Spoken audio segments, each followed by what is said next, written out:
Hello बच्चों, चलिए प्रश्न को पढ़ते हैं। अभिक्रिया CH2 द्विबंध CH2 प्लस H2 यानी एथीन पर हाइड्रोजन का योग निकिल की उपस्थिति में 250 से 300 डिग्री सेंटीग्रेड ताप पर और उत्पाद के रूप में प्राप्त होती है एथेन CH3। तो अभिक्रिया का नाम पूछा है, तो आइए सबसे पहले प्रश्न के मुख्य अवधारणा पे बात करते हैं। मुख्य अवधारणा, एल्कीन अथवा एल्काइन के उत्प्रेरकीय हाइड्रोजनीकरण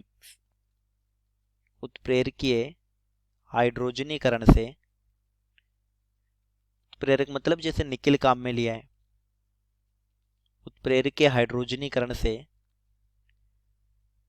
एल्केन बनती है, यानी असंतृप्त यौगिक संतृप्त में बदल जाते हैं और इस अभिक्रिया को नाम देते हैं साबाते-सेंड्रस अभिक्रिया। ये वैज्ञानिक के नाम के आधार पर है। तो प्रश्न में जो अभिक्रिया हमसे पूछी है वो साबाते-सेंड्रस अभिक्रिया है, क्योंकि इसमें एल्कीन का हाइड्रोजनीकरण हो रहा है, हाइड्रोजन का योग हो रहा है। तो चलिए पढ़ते हैं साबाते-सेंड्रस अभिक्रिया को। साबाते-सेंड्रस अभिक्रिया, ये अभिक्रिया निकिल उत्प्रेरक की उपस्थिति में, निकिल उत्प्रेरक की उपस्थिति में 200 से 300 डिग्री सेंटीग्रेड ताप पर होती है। 200 से 300 डिग्री सेंटीग्रेड ताप पर होती है। इसमें हाइड्रोजन का संयोग होता है, यानी दोनों हाइड्रोजन द्विबंध के एक तरफ से जुड़ेंगे। जैसे इसकी क्रियाविधि से समझते हैं, पहले जो प्रश्न में समीकरण दिए वो इसी अभिक्रिया की है। CH2 द्विबंध CH2 प्लस H2,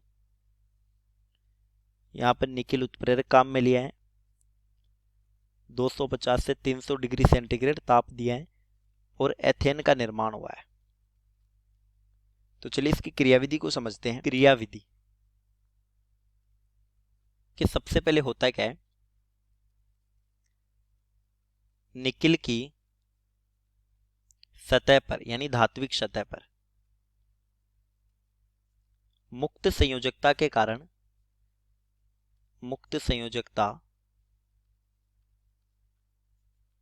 कारण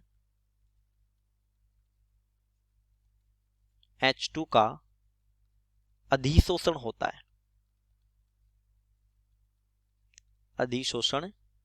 होता है। देखिए ये निकिल की धात्विक सतह है, पर मुक्त इलेक्ट्रॉन होंगे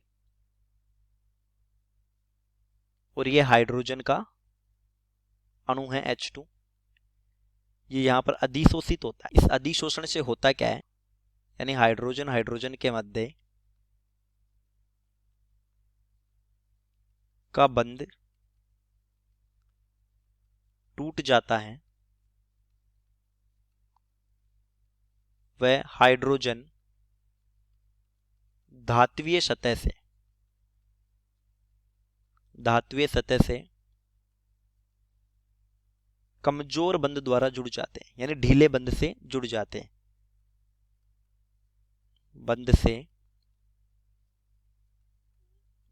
यानी धात्विक सतह में दोनों हाइड्रोजन धंस जाएंगे कुछ इस तरह से। देखिए यहां पर मैं लिख देता हूं पहले पद में, ये धात्विय सतह है, धात्विक सतह। तो होते क्या है, हाइड्रोजन के मध्य का बंध तो टूट गया और ये हाइड्रोजन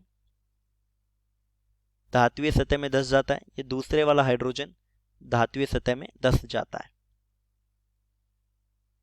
ठीक इसी तरीके से हाइड्रोजन की तरह एथीन अणु का निकिल सतह पर अधिशोषण होता है। कार्बन द्विबंध carbon, hydrogen hydrogen hydrogen hydrogen, ये धात्विक सतह से पाई बंध जो होते हैं वो इंटरेक्ट होते हैं और यहां पर भी एक दुर्बल बंध का निर्माण होने लग जाता है और ये पाइबंध टूट जाता है। तो कुछ ऐसे बन जाता है। ये धात्विक सतह, कार्बन कार्बन के मध्य एकल बंध रह जाता है, हाइड्रोजन हाइड्रोजन हाइड्रोजन हाइड्रोजन। अब जो इस धात्विक सतह पर पहले से हाइड्रोजन उपस्थित थे, ये जो हाइड्रोजन है वो एक ओर से दोनों कार्बन पर स्थापित हो जाते हैं। यानी धात्विक सतह पर